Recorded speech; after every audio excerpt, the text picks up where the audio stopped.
la segunda vez este año que lo vengo a presentar una muestra de Héctor, a quien considero realmente un amigo, pero el acercamiento mío con Héctor no fue por una amistad anterior, sino simplemente por el conocimiento de su trabajo, lo cual es significativo porque a partir de que yo empecé a conocer la obra de él, empecé a descubrir también una personalidad de alguna manera inquietante. Hay un texto en el catálogo en el cual yo hago una cierta referencia a su obra, y en ese texto yo evité, por ejemplo, mencionar una palabra que hoy, cuando estábamos conversando, surgió de la boca de él, y que es la palabra surrealismo. Yo la evité utilizar porque el movimiento surrealista fue muy importante, evidentemente, en este siglo, fue uno de los grandes movimientos artísticos, y yo en este momento prefería decir, conservamos la palabra surrealista o surrealismo para ese movimiento, y prefería hablar de otro tipo de operaciones artísticas, de otra forma de hacer que de alguna manera tenían que ver con el surrealismo, pero en otro tiempo,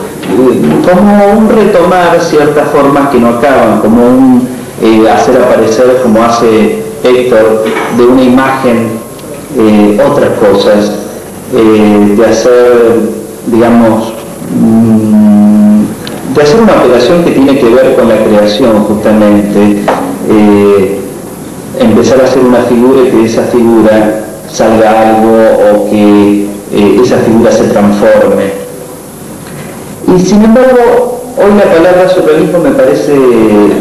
como más adecuada. Y lo digo porque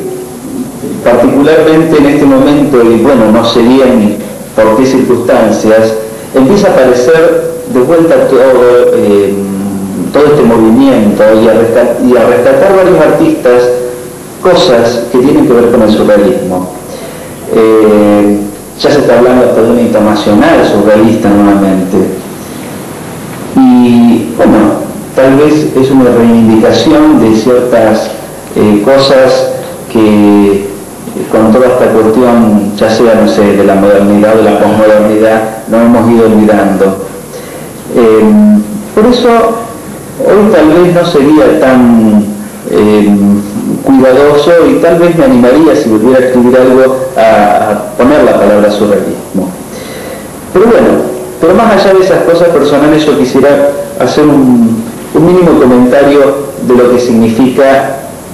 mirar una obra de Héctor, y yo reconozco que las obras son muy diferentes en general. Él se permite hablar de los más diversos temas, eso sí, a mí siempre me sorprendió, como que fuera una máquina de producir, cualquier cosa puede llegar a ser transformada de una cierta forma, y cualquier cosa le puede sugerir algo que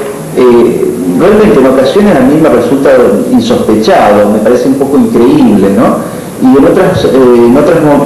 por momentos puede llegar a tener que ver con algo sensual, por momentos tiene que ver con algún deseo, por momentos tiene que ver con algo poético.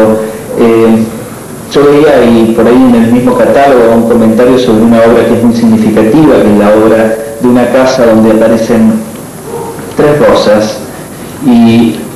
yo creo que también eso, es algo poético y es un deseo de uno, ¿no? Es decir,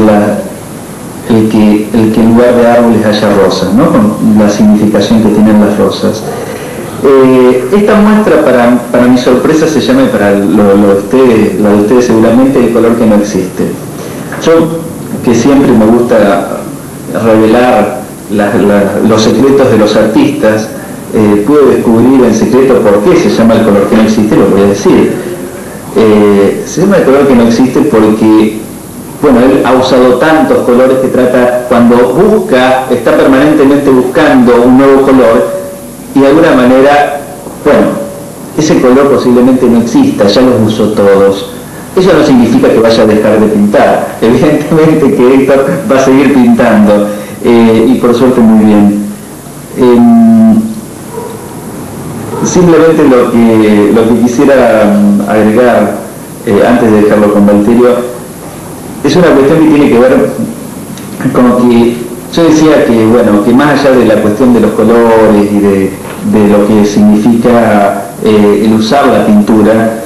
yo creo que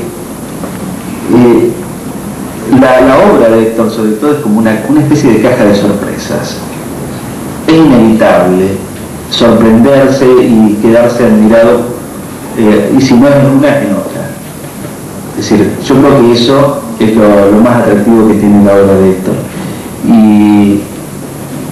yo invitaría a la gente a mirarlas bien, porque justamente la mirada distraída se pierde muchos detalles y muchas cosas que él pone, y no distraídamente, muy bien en cada lugar. Bueno, nada más, y lo felicito por esta noche.